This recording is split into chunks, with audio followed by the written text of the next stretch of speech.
Welcome, Mr. B! Okay, Mr. B, so ito yung gagawin natin. Dito ka sa likod. Pwede ka bang bumuka ka? Ay, kasi ganun. Pwede. Yung part mo, usap mo dun. Ano ba yan? Ang hirap na yung walang upuan. So, paano mangyayari? Ganito, upo. Yeah, baby! Upo. Close legs. Ito na. Ganyan na? Hi, everybody. Hi, guys. This is Mr. B. It's me, Mr. B. So, kanina nga, nabanggit ko na sa'yo, magpapatulong sana ako sa'yo magkabit ng mga ito. Kasi wala tayo. Kasi masakit yung kamay ko, Chris. Kasi hindi mo makabit ito. Yep, and yung sunscreen. Okay, mga my loves, dahil nga masakit yung kamay ko, hindi ko talaga siya mataas. Si Mr. B ang tutulong sa akin na maglagay ng ating sunscreen. Ultra Fresh. Ayan siya, oh. Oops, baliktad nga yung hawak ko dito. Pero ayan, ihaharap na po namin. So, eto na nga. As you can see, we have here Hickory Ultra Fresh. Sobrang nakaka-fresh talaga to mga my loves. Itatry ko na to, ha? Pero, okay, try na natin.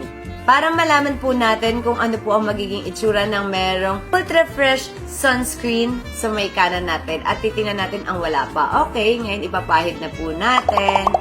Dahan-dahan lang, very light. Ayan. O, diba? O, ha? Teka lang, ha? Ba, ang dali-dali lang yan. At syempre, wag niyong kakalimutan, pwede rin po natin to ilagay sa ating neck. O, diba? Yan. Hindi lang mukha ang naaarawan, kundi pati na rin ang ating lalamunan. O, diba? Ayan, dapat pantay po siya. At saka, pagkatapos niyo po ng facial wash, sunscreen na, 'di ba? Tapos pwede na kayong mayas, larga na kayo, rampa na, o 'di ba? Ang Ultra Fresh sunscreen ng Hickory ay may whitening effect po siya. Glowing at nakaka-protect po siya sa mga UV rays, araw, ilaw, and whatsoever. O, 'di ba? Protected na ang skin mo, naghi-heal pa, 'di ba? San ka pa? O, 'di ba? O, kamusta naman? Napantay po ba?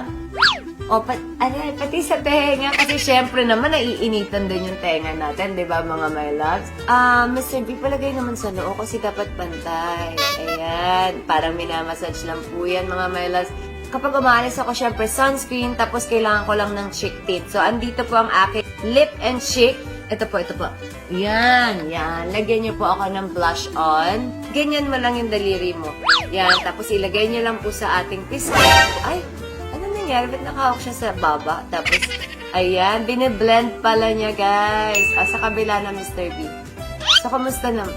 Okay, wow, talagang mabusisi po ang ginagawa ni Mr. B. Ayan, ilagay na po natin ang ating lipstick. Nangyari. Okay ba, mga melas? Ang galing, di ba?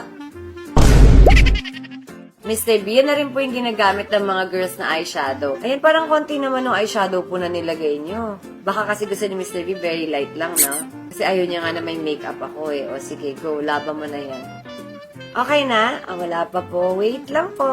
Steve, I'm sorry. I guess, si Mr. B talagang kaya niya na to. Ano ba naman kasi kung ano na to? Para may payakap. Yan, pakikabit na lang po. Okay, saan nga ba to galing, Mr. B? Binigay mo to eh. Bawal siya magsalita. Ayan, binigay sa akin ni Mr. B. Thank you so much. Customized necklace. Time for the reveal. Let me check. Can you see? Okay. Ikaw palang hanap ko, ang nais ko, Perfect?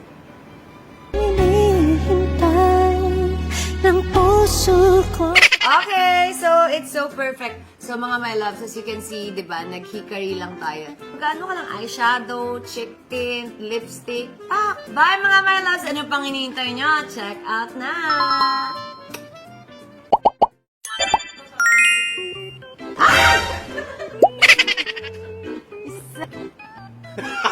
Okay. I think okay naman. Kaya kailangan blend, i-blend lang natin ng a little bit. Yeah. At saka ba't parang napunta sa baba yung lipstick, di ba? So, ayan, I think we're good to go. So, check out na mga my loves!